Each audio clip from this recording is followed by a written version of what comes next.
আসসালামু আলাইকুম, hello everyone. তো বন্ধুরা, আপনার ইংরেজিতে 1000% কথা বলতে পারবেন যদি এই 3টা জিনিস সম্পর্কে জানেন। ঠিক আছে? ইংরেজি 3টা গোপন সূত্র। এই 3টা জিনিসের উপরেই হচ্ছে আপনার খেলা। ঠিক আছে? এই 3টা জিনিস যদি আপনি ভালোমতো জানতে পারেন, তো আপনাকে ভাই কেউ ঠেকাতে পারবে না। সারা জীবন অনেক কোচিংয়ে ভর্তি হয়েছেন, অনেক শিট দেখছেন, অনেক ইউটিউব চ্যানেল ঘোরাঘুরি করে দেখছেন। কিন্তু এই 3টা জিনিস অনেকে শিখতে পারে না। এই 3টা জিনিস হচ্ছে আপনার মেইন ইংলিশের হ্যাট। এটার 70% আপনার ফ্লুয়েন্সি চলে আসবে।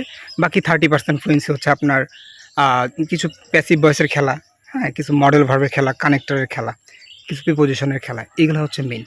এখন দেখেন, আমরা ইউটিউবে অনেক সময় দেখি যে এই ভিডিওগুলো থাকে যে থিঙ্ক ইন ইংলিশ, ইংরেজিতে চিন্তা করো কোনো একটা জিনিস করতে হলে, বা এগুলো সম্পূর্ণ ভুল। ঠিক আছে? এগুলো ভুলভাল বিষয়গুলো আপনাদের শেখাচ্ছে। কারণ দেখেন, আপনি যদি এখন জাপানে যান, ভাই আপনি তো তাহলে ওই দেশে গিয়ে বোবা থাকবেন। আপনি তো ভাষা জানেন না, তাই না? তাহলে কোনো একটা ভাষাকে অন্য একটা ভাষায় যদি আপনি রূপান্তর করতে চান, ঠিক আছে?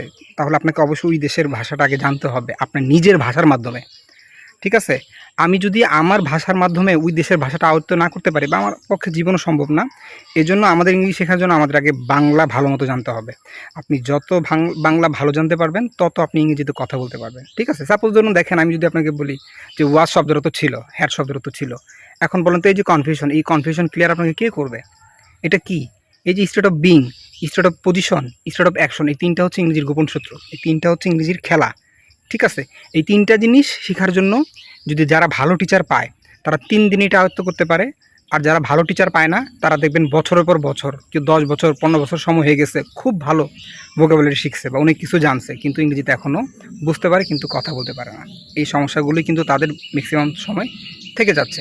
সাপোজ ধরুন, বাইরের কোনো একটা কান্ট্রির দেশে, সাপোজ ইংল্যান্ডের লোক বাংলাদেশে আসছে, এখন তাকে আপনি দেখাইতেছেন যে আলু নিয়ে, না, তাকে আপনি বলতেছেন যে ডু ইউ নো অ্যাবাউট আলু। কি বলছেন? ডু ইউ নো অ্যাবাউট আলু। তাকে আপনি আলু বলছেন।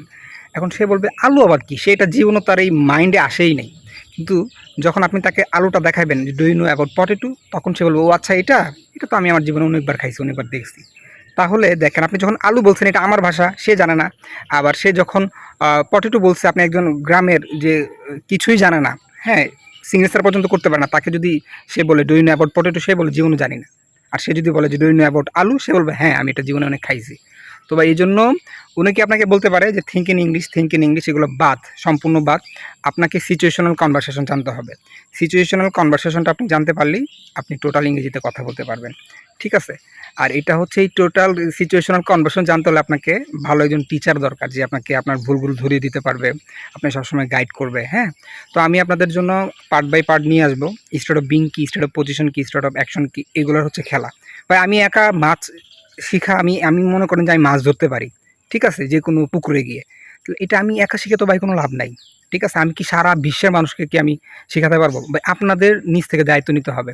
আমি যদি আপনাকে মাছ শেখার টোপ ফালানোটা শিখাই দিই, কোন টোপ দিলে মাছটা আপনার উঠবে, আপনি আরও 10 জনকে শেখাতে পারবেন। ঠিক আছে? তো এইভাবে করেই কিন্তু আপনার আসলে ইংলিশটা আসলে শেখা দরকার। কিন্তু আমরা ভুল করি, যেটা কি করি, সেটা হচ্ছে এইটা দেখি সেটা দেখি, এক একজন মতামত নেই না, ওরকম দিয়ে ভাই কখনো পারবেন না। ঠিক আছে? আপনাকে অবশ্যই জানতে হবে স্টেট অফ বিং কি, স্টেট অফ অ্যাকশন কি, স্টেট অফ পজিশন কি।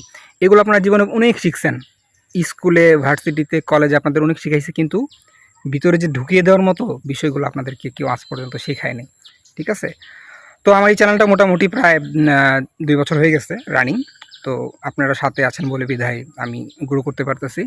তো আমি আপনাদের জন্য এই ভিডিওগুলো এখন নিয়ে আসবো নিয়মিত, যাতে করে খুব 30 দিনের মধ্যে আপনার শর্টকাটভাবে যাতে এগুলো শিখতে পারেন। ঠিক আছে? তো বন্ধুরা, আজকের জন্য এই পর্যন্তই। সবাই ভালো থাকবেন। আসসালামু আলাইকুম।